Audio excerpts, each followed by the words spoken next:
students, clients, and patients all call me Ellie. I like having that informal name. People relate to me so much better. But when you publish, it's very interesting because all the parts of my family want to have a piece of me. And that's how I have gotten this total complete name of my mother's maiden name, my maiden name, and my married name. I explained a great deal about how I evolved before starting the official lecture. But what I'm going to share with you is that body system, that sense, for whatever the reason, has been ignored, not paid attention to, delayed, and is so important because you must realize we all have a spatial sense. And this spatial sense is our dermatones. And if you look, every one of you have two maps. One map of the face and the arm of the dermatome system, and the other map of the torso of the body and going into the legs. Now, the facial map is the fifth cranial nerve, divided into three parts. The part, it's like it splits at the upper of the eyes and the lower of the eyes, and this is where so much of the problem takes place, especially on the lid of the eyes, which is so important. You must remember that the lid of the eyes is always interacting with your REM sleep. Your lid of your eyes controls the light that goes into your eyes for viewing, and it works very similar to a camera. And the lid of your eyes is controlled by the vestibular system off the orbiter nerve, which controls all the positioning of the eye.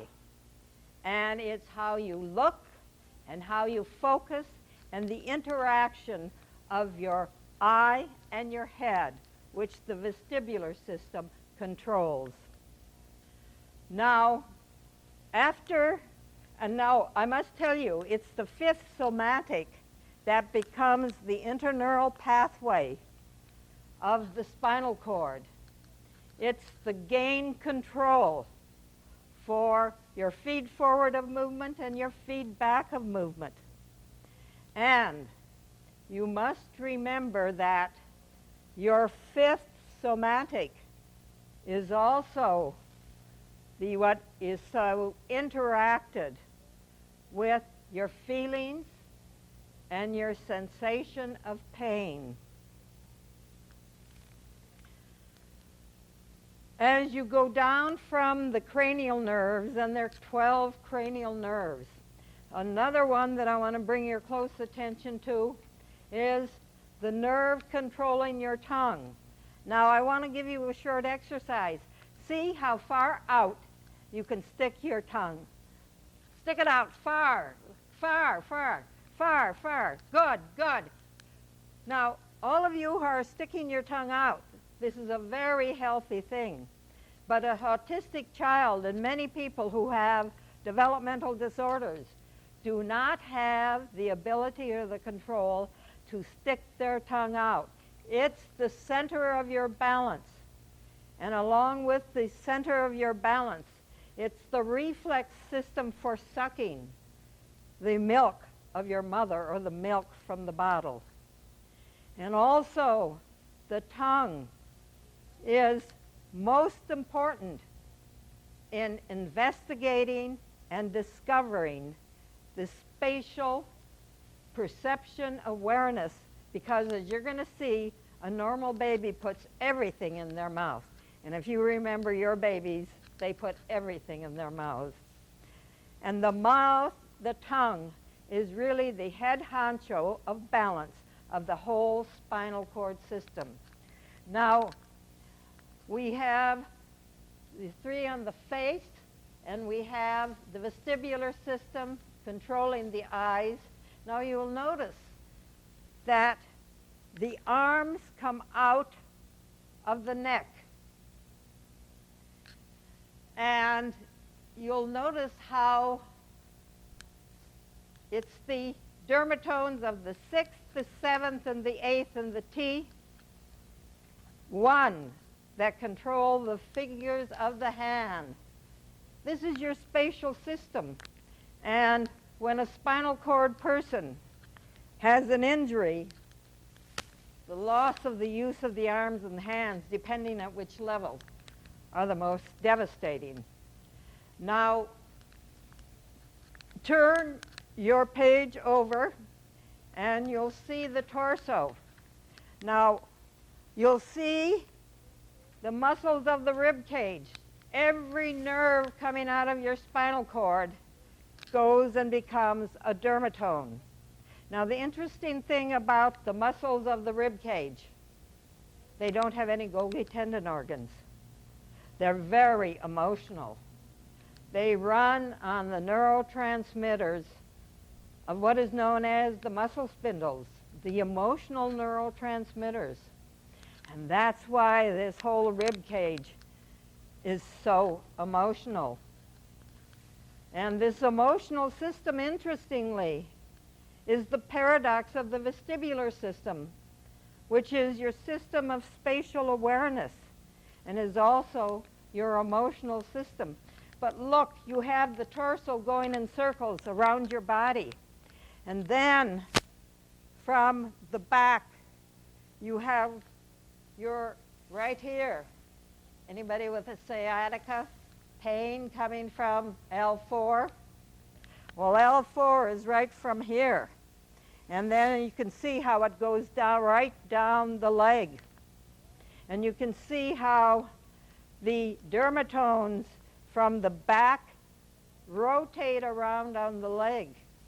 And it's how you are able to use your leg and how a dancer and a basketball player uses their leg in movement. Because the sensory feedback comes off the dermatomes. And the next picture that we're going to have is the one of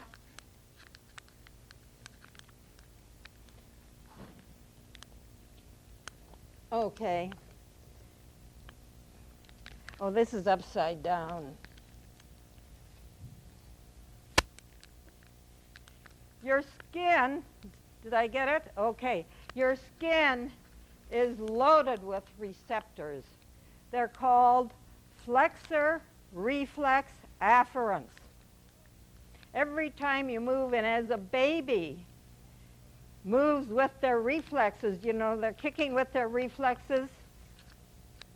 These reflexes don't have any cortical control. But it's these reflexes that are developing the brain and the higher centers of the brain. And the most interesting thing about these reflexes is that these reflexes go into the interneural pathways of the spinal cord, and it's a gain control. And this gain control is emotional. You have to think of the background aspect, balance of your body as emotional. It's the emotional system that you grow up with. Now, we take these reflex afferents and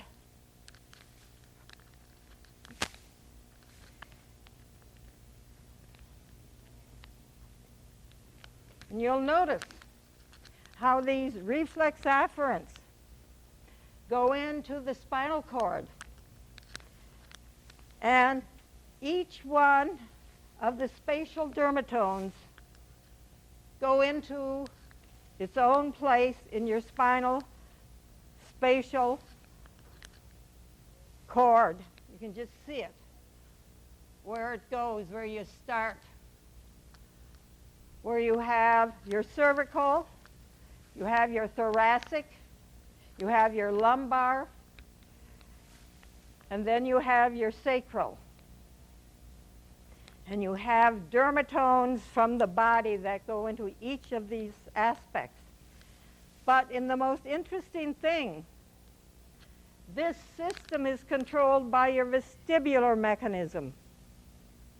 And how it works on the stretch reflex or the neurotransmitters, which we experience as our feelings.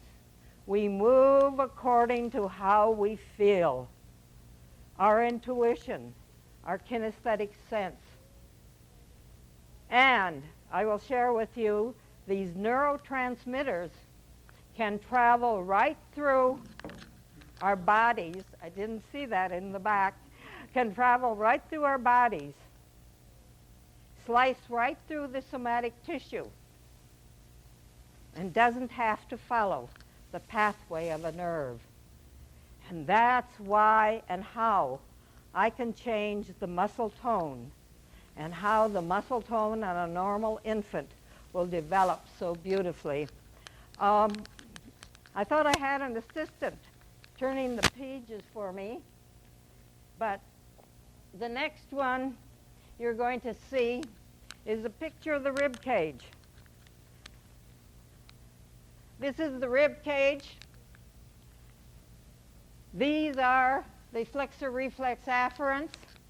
This is the muscle spindle.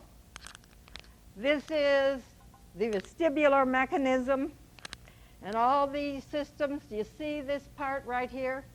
In the center, that's the interneural pathways of your spinal cord. It's your gain control system.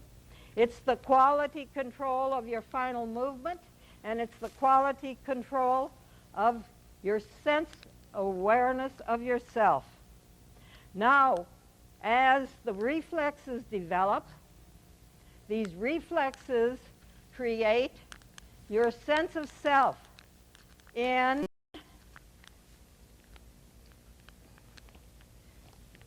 the reticular formation.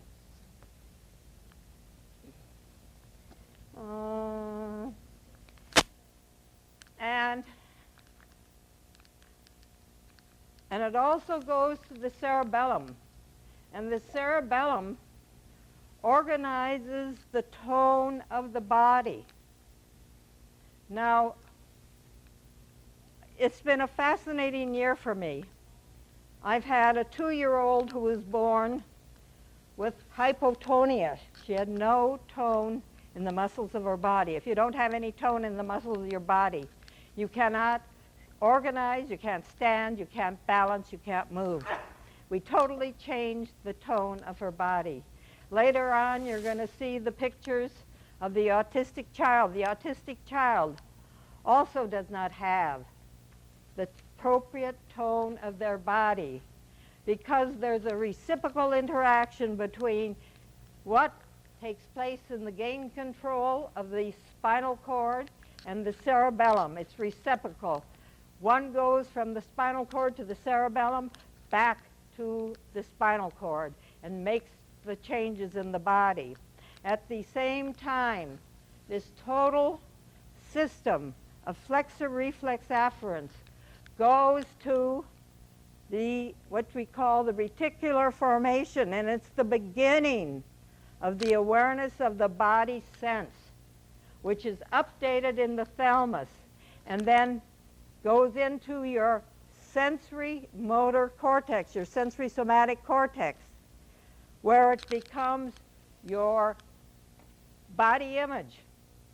And this body image takes over feedback control of your body as you grow up, and feed forward control of your movement.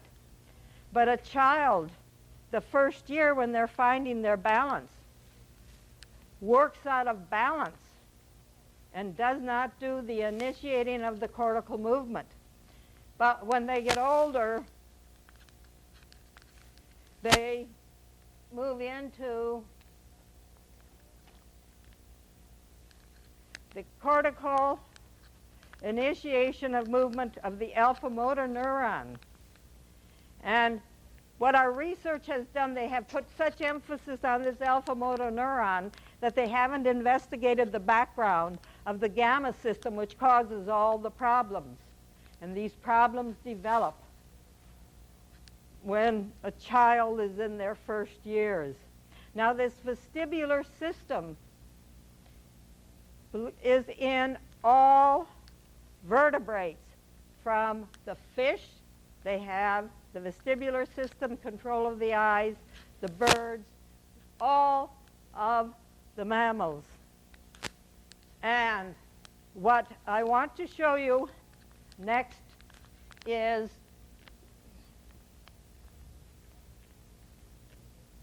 a picture of two cats. Look how alert those pictures of those two cats are. Their ears are pointed in attention. Their eyes are focused on information. They're bright. They have know-how, but they don't have the language that we as humans have developed. Now, the next I'm going to do is I'm going to go and show you pictures of a 10-month-old boy. And what I will be over there, and I'm going to be showing you very quickly them.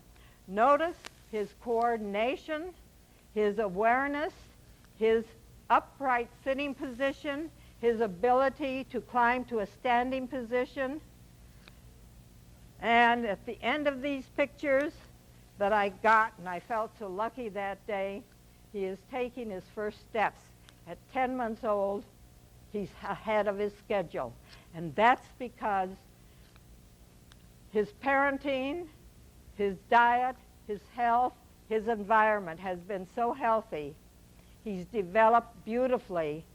And there was nothing wrong, because when I show you David, David had the same kind of parents and diet. But why he was autistic, nobody knows. But I'm going to show you, and this system that Jeremy, notice the awareness that he has of his body, the coordination, the exploration of movement, and his self-satisfaction. Also notice his eye-hand coordination and that everything goes into his mouth. Typical child. So I'm going to move through these pictures very quickly.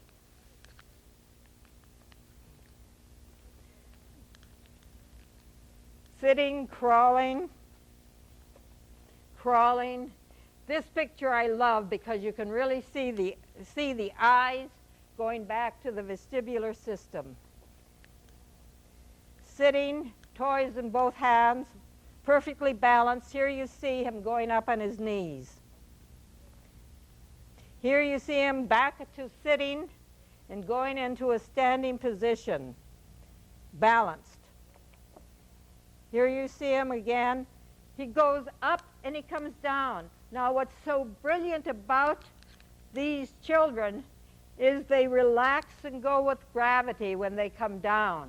Our problem when we start to fall is we fight going with gravity, but an infant knows to do it. Again, his sitting position, his standing awareness, his crawling, his moving up again. He's going into, you see him going up and down and up and down. His climbing, getting into position. And here you see him take one of his first steps. I felt so lucky that I was able to catch with my camera at 10 months a child taking his first steps. Now, what I'm going to show you next, the difference between Jeremy at 10 months and my grandson Siri at his birthday of 2 years. You see a difference in their developmental awareness, their eye-hand focusing, and 2 years old, you really see the development of the child. They become impossible. It's the time they are saying no. They have the identity of who they are. They want to test out every situation they can with their parents, which is so important for them to do, because this is who they will become and evolve as an adult. You have to define yourself by saying no. But well, look at his focus, opening of the gifts. Now, this next picture is that of an autistic child. Notice the floppiness, the disorganization of his body posture, his structure. A pediatrician looking at these pictures will automatically say that is an autistic child. There is no doubt about it. You see the organization of the limbs. Look at the eyes. They look puffy. There's no control of the muscles surrounding the eyes.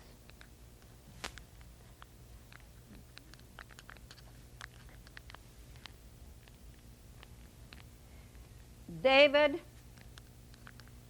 when I started working with him, was a year ago approximately, last March, and then over Labor Day. Now, what you're going to see in that picture,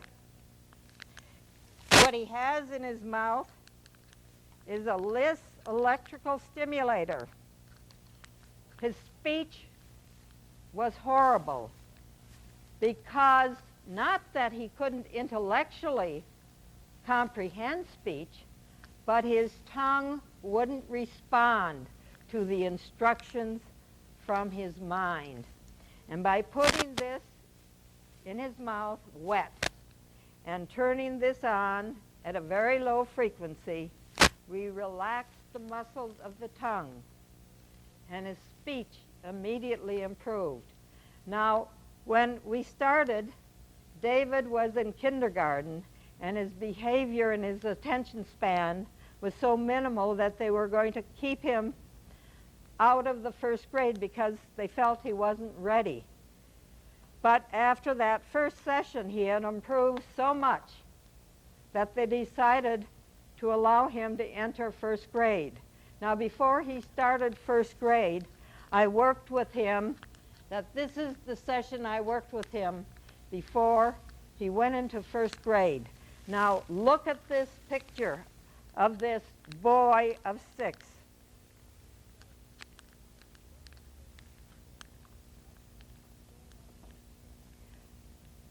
Here's another picture of him taken at the same time.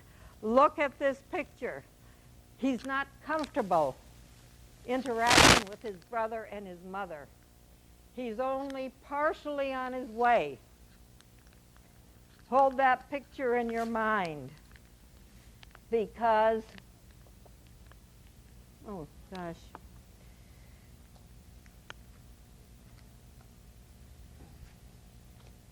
I got a whole group of them. This is David at his grandfather's funeral last Tuesday. Oh, notice his interaction with the family. Notice the look that he has. One of the things I must tell you, he's still sucking his thumb.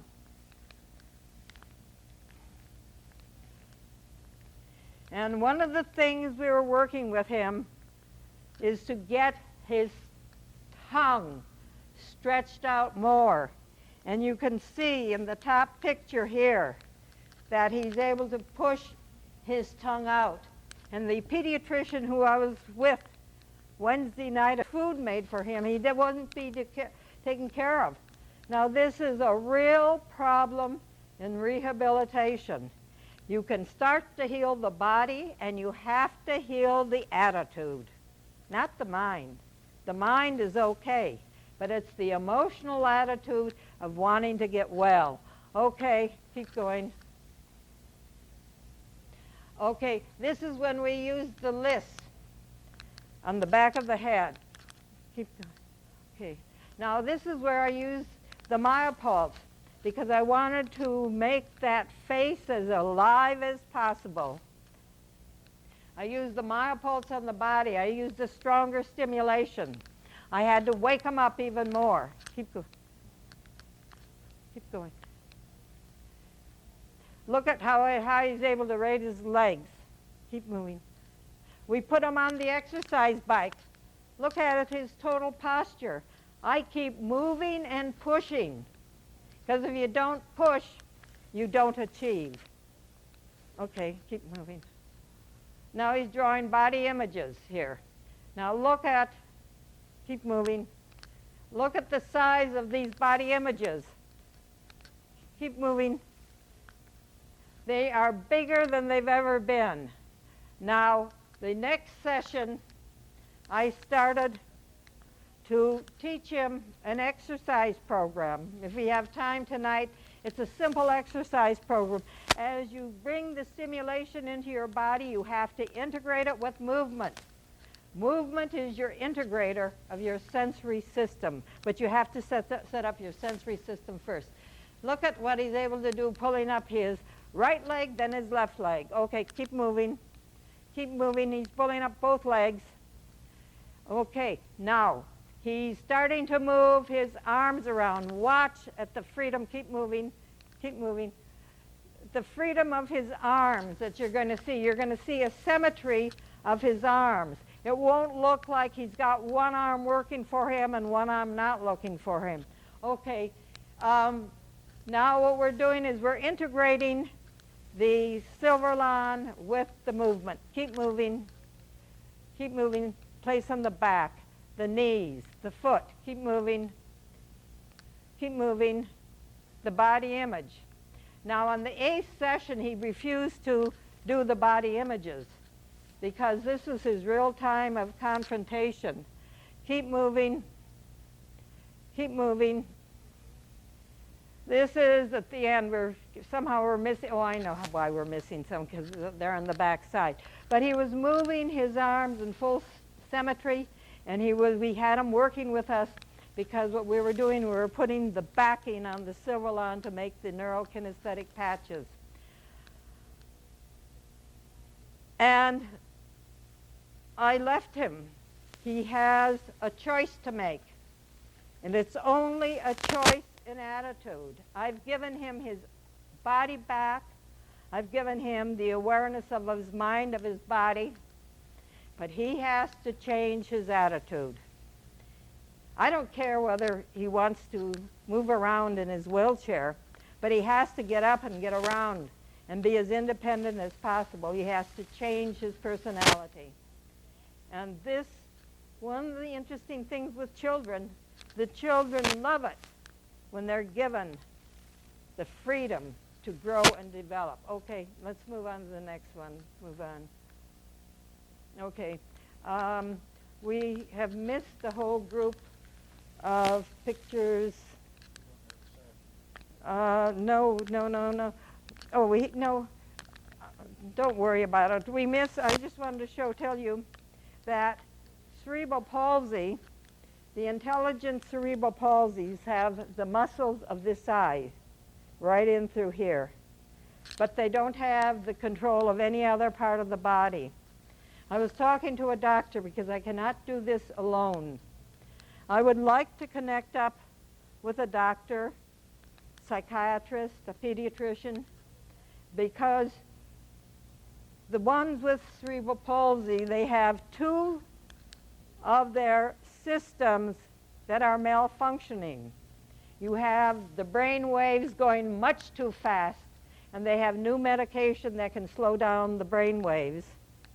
And I can come in from the body, and I can teach the person how to control the body and change the tone.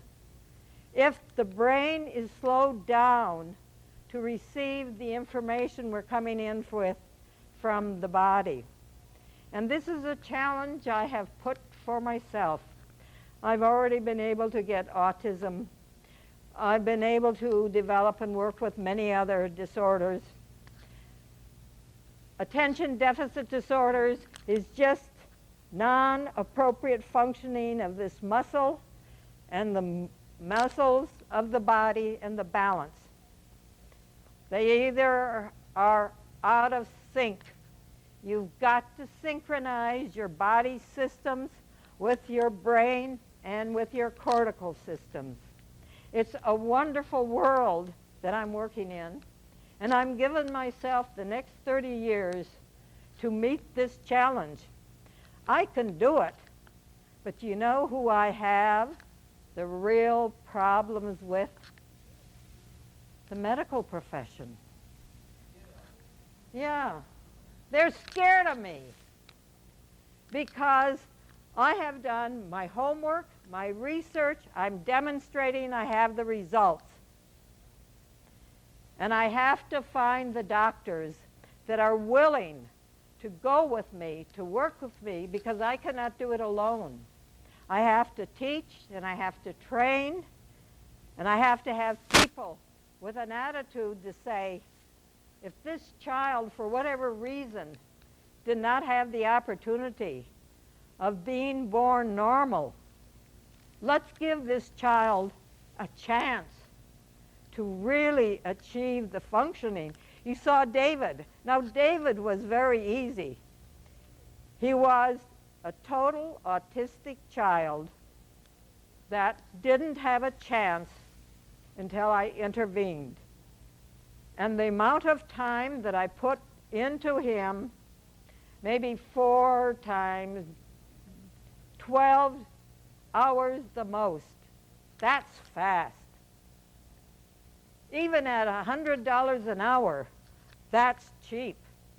Because if you don't do the therapy when they're young, oh boy, are you going to have problems when they get older and later on.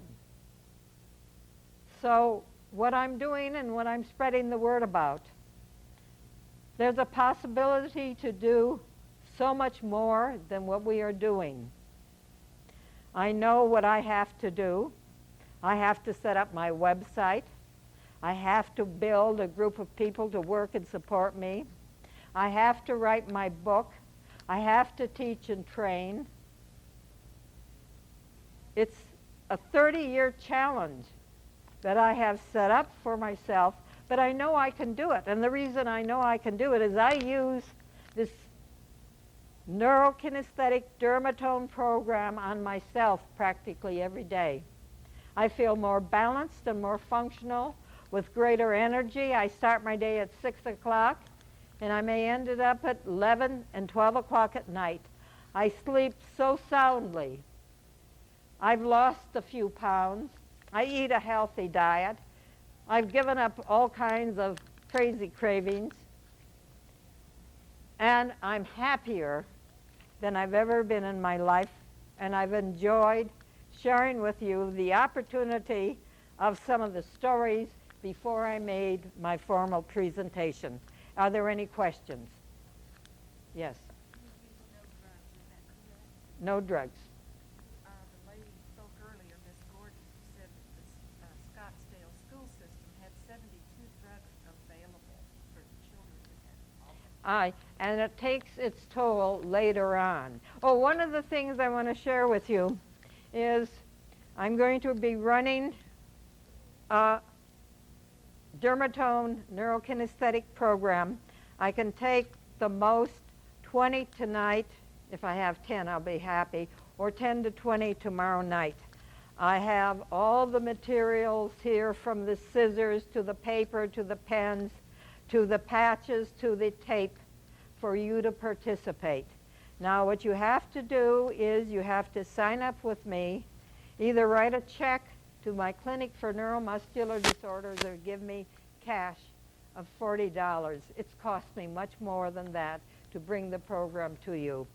But I don't know which room where we're going to be meeting at. Steve hasn't told me. We've discussed this, we've set this up, but the room, like the time of my presentation, like a lot of decisions, has not necessarily been made. But I'm doing it, and I'll let you know, and you can sign up with me later. Are there any questions? Yes. What? Okay, what the patches do, you know, silver, first before I got into this system, I was using silver coins. And I discovered with silver coins, I did this in a workshop that I did in Indianapolis when I located this silver lawn. Silver is a natural, normal, neurological conductor. Now the silver is impregnated in the gauze, which you tape it onto. And I have specific placements, which are like the vestibular placements, or the placements where the vestibular system plays a crucial role. And there is an interaction between the placements and blood pressure. Now, one thing you have to realize is that the neurotransmitters for blood pressure are the same as the neurotransmitters for the gamma muscle spindle system. So that when you work one system, you're working the other system. And really what you're doing is you're relaxing the tissue and you're bringing the blood flow into the tissue. When you relax the tissue and bring the blood flow into the tissue, you completely relax. And then at the same time, as you do your exercises, you're putting your body into a more proper alignment. Yes? Do you use silver and metal, or do you use colloidal silver? No, it's, I get it from Dr. Flick. Now another thing that I use or work with, gotta find it, this week, said I'm gonna have to start paying attention to all my patients' tongues because that flexibility of the tongue tells so much. Now, what you're going to start seeing next is the Neuro-Kinesthetic dermatome patches that were placed on David. The back of the neck, the rib cage, the hands. Right there is the hands. This patch system is the same patch system that will be available to you this evening. And you're going to see the same patch system on 3 different patient clients that I've been working with.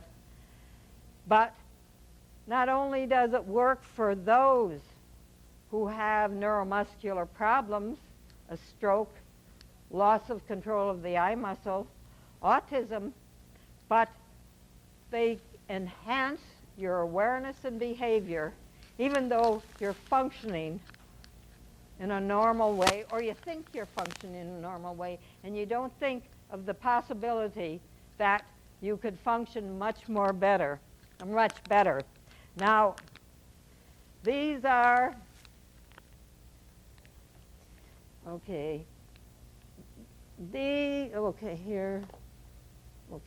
we go. These are the pictures of David drawing. Oh, God, have I missed you? Okay, this is a picture. Look at how he has used the whole space. And this is the interesting one. He's only going into 2nd grade. And look how well he's able to spell. What he was drawing was the room where we're at, the way we had to go. But look at, he says, the hot tub and the pool. Now, those are not usual spelling words for a child of 6 going on 7. Go to the next. Okay, go to the next. Keep going to the next. Okay, wait a minute. Here you notice, do this picture and then that picture. Here you notice David is swimming. Look at his cross coordination. Look at the control of his body. He doesn't have the floppiness that he had before. He has the coordination and the awareness of where he's at in space. Okay, next picture. Okay, here you see him standing in a look. Now, you can see the medical doctor, the pediatrician who I was with Wednesday night, said, what I have achieved is so outstanding. It's pragmatic, it's experiential. He says, I don't care what your theory is, but I use my theory to develop my methodology of how I work. It works for me. But what people are interested in now, my God, how do you achieve your results? And I'm achieving my results because I feel I've developed a theory that works, and I will share it. But most important of all, I will share the ways I will work, and I'll try to keep it simple so that you can come to my workshop and you can learn how to do it for yourself. Okay, next one. Okay, move David out. Now this woman, if you'll notice, this is the normal eye, this is a glass eye, and she had no control of the muscles of that eye. Next. This is the Silverlon patch that we put over the tissue. And this is the control not only of the cheek, but look at how evenly balanced her eyelids are of both eyes. It seems as if it looks as if she has vision of both eyes. Okay, next. Here you see the freedom. If I'm working in the face, you also have to have the freedom of the body, because the face reflects the body and the body reflects the face. One's a cranial system and one's a spinal system. Next. Here we're working in greater depth. She's using what I call an Electromyopulse. I use the Electromyopulse in more severe disorders such as contractures. Next. You see her at the very end. She doesn't look like she has a glass eye, and she looks happy. Next. Okay, this is the stroke victim. Things are a little bit out of order, but we'll go with it. This is a stroke victim, 7 years, flat on his back. And as you can see, he's lost the control, the balance, and the coordination of his body. He's had a total of 9 3-hour sessions. The cost of the total sessions has been $2,700, which is cheap for getting your life back. Okay, move through fast. Move the pictures through fast. Okay, here we're taking him through. What I'm doing in the first session, I'm setting up the Silverlon. Move the pictures fast. The Silverlon thing. You're going to see the contraction of the toes. Keep moving. Again, the system over the forehead and the upper part of the eyes. And on the neck. Keep moving. Now, this is as far as he can move the arm. Look at, we placed the Silverlon on, and we started to release the arm. Keep moving. Now, I work with body image drawings. Every session, except for the 8th session, you can see the development of his sense of self. It's amazing what a person will project into their pictures. Keep moving. Here you see his sitting balance. Keep moving. Now, look at the range of that left arm. Look at his standing position. Keep moving. Look at the position of his arm. Look at what he can do. I'll just go this and you move. Okay. Now this is the small body images of his first session. This is the second session. I'm teaching him how to do his home program, which is the same kind of workshop I'm going to do with you this evening. He's using a scissor. He's learning how to place them on his hand. He's learning how to place them on his torso, on his head. He's learning how to cut, put them on, and take them off. And then what's so important is you use paper tape and how to take the paper tape off. Now, I've developed a better way of putting the backing on the Neuro-Kinesthetic dermatome patches. I'm now using a cloth tape, At that time, I was using a paper tape and I was building up the back. Okay, keep going. Notice where the toes are. This is the third session. Move through, go. We're sitting on the bed, sitting on the side of the bed. I keep pushing. You've got to push these guys. There's a sitting up. Look at how the left shoulder is so much lower than the right. Look at how his body images are improving. We're working on the shoulders. They're getting bigger. This is the fourth session. Now, in the fourth session, I used the list because he had contractures of the groin. I needed a stronger stimulation. And then I brought the Neuro-K patches all the way down the left leg because what I had to do is increase the blood flow, increase the flexibility. There you notice the leg. There you notice the standing. You notice the positioning of the left leg. Now look at how the body images are growing in size. And he says he feels solid but electrical. Okay. Now, this is the fifth session. Notice the range of movement of the foot and the arm. He's getting faster and faster and lifting the arm and the foot. Okay, there's greater range of movement. Here he has a complete neurokinesthetic patch, not only on the underarm, but on the deltoids of that left arm. Okay, keep moving. Now, we put him in a walker. You can look at the step of that left foot. Look at his body images. They're keeping growing. He's getting a better awareness of his body. Okay, now we're into the, what is this, the sixth session, I believe. Notice we keep increasing his range of movement. Keep going. Now, in this session was very different. It was really quite an interesting session. You always have to listen to the complaints of your patient. He's a complainer. And what I had to do was increase his awareness, increase his control. And what I used mainly on this session was this vibrator.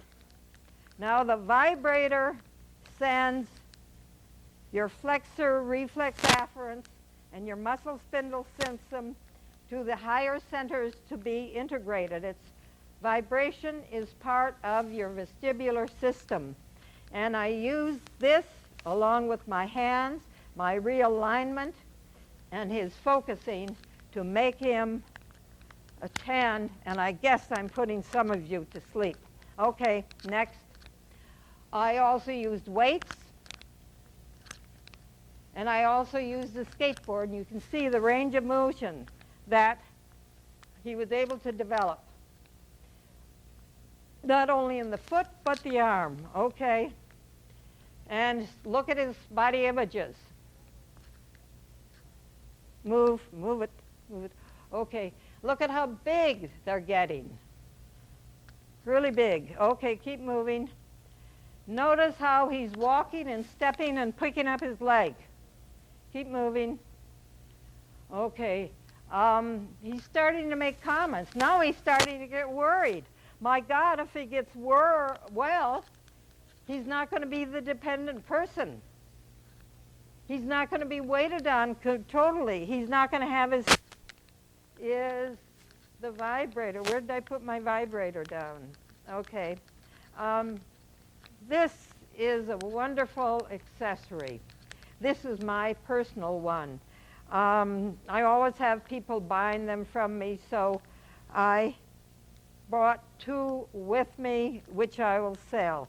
Now what happens is you put these dermatome patches on, you turn the vibrator on, and really what it does, the vibrator enhances the total feeling and the working results from the patches. And plus, the vibrator makes you even feel greater and even better. And then you do an exercise program. And another thing that happens it's much easier to go on a diet, to cut off the extremes of salt and the fats and the sugars, or if you need to cut out the potassium, for whatever the reason, you can cut out all of these things that are getting in the way of your behavior, because the serotonin makes you feel so much better. You don't need extra food, or you don't need cigarettes, or you don't need alcohol, or you don't need pot. You feel just good about being yourself. What you're doing is you're activating your own good feeling system. Any other questions? Yes. What is the difference between a dynamic and a static muscle system, and why do arms lock? Okay. Your dynamic is the rate of change. The dynamic comes off the cortical and the basal ganglia. It's a catecholamiine system. That's this motion here, dynamic? That is, it goes with the flexors. Your static goes with the extensors, the lengthening of the muscle, the bringing of the blood into the muscle, the relaxation of the muscle. Your dynamic is the contraction of the muscle, and your static is the relaxation, lengthening of the muscle. You have to have a balance between the two. Now, if you keep contracting and contracting, like that stroke victim was, you end up with a contracture. And it's the contracture that you have to relax to allow the full range of movement. Okay, so it's not the static that's overcoming the dynamic and stopping the range? Yeah, what happens is it's only the static system. The Golgi tendon organs are like the brakes. And you have a range of movement, but you have your range of movement limited, and they're limited by the Golgi tendon organ. You have to activate the static to inhibit the Golgi tendon organ, which then allows you to increase the range of movement. Do I make sense? Yeah, I think so. I was just curious because This is the system, is the background system, the balance system for the initiation of movement, the alpha motor movement from the cortex, which comes down to the spinal cord, and it's how well this spatial system is organized, which then responds to what you initiate. I thought the static was overcoming the dynamic from what I've read. They work hand in hand. But what you want to have is a balance, and you really want to have, for a better balance, an emphasis on the static to have a greater control over the dynamic, because the dynamic can start to race you. Okay, any other questions? What? I didn't hear you. Multiple sclerosis? Okay, there's a couple problems with multiple sclerosis. There's an attitude problem, and I can take and get an MS person so far. And some of them I can take all the way.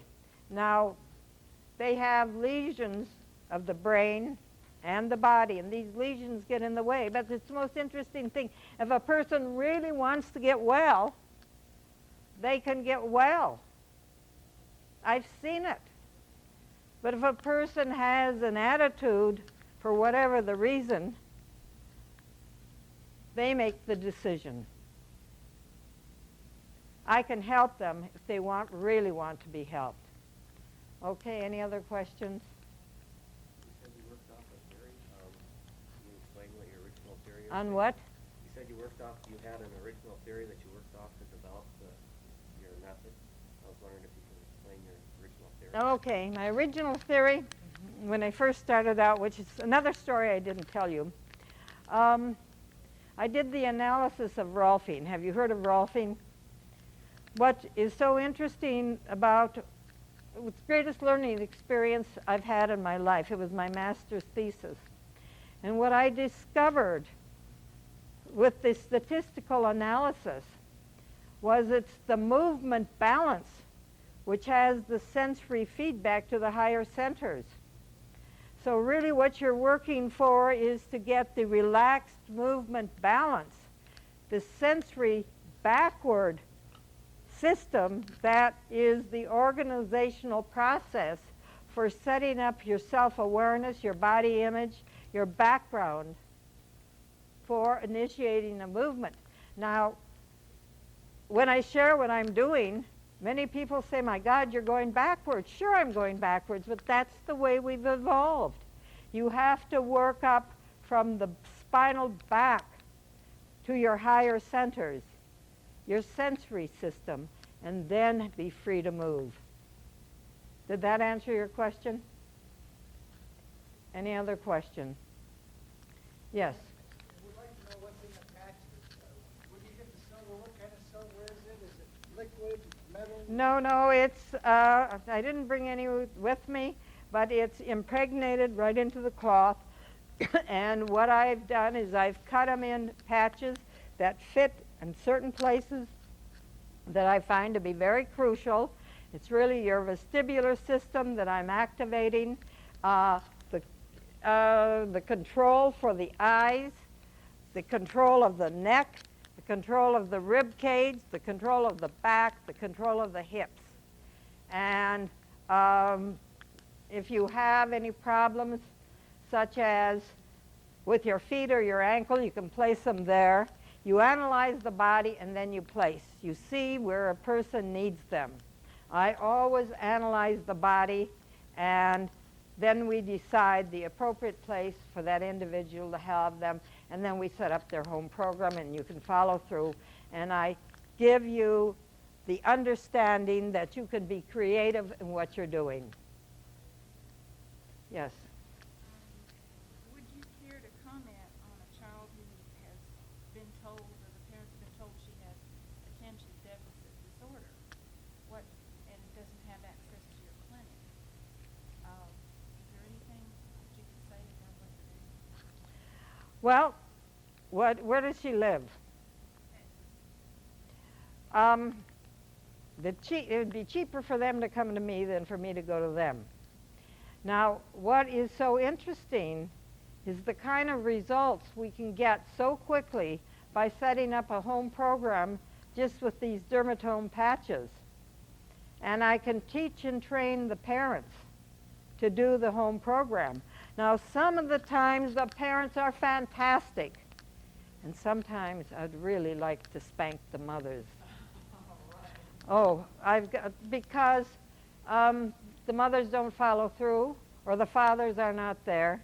They have to take the responsibility for the child. I can't. But I'll teach them. Any other questions? Now, how many people are interested in attending my workshop tonight? 1. I got 2. Anybody else? Okay, 3. Anybody else? 4. Okay, come see me. I'll give you your enrollment form.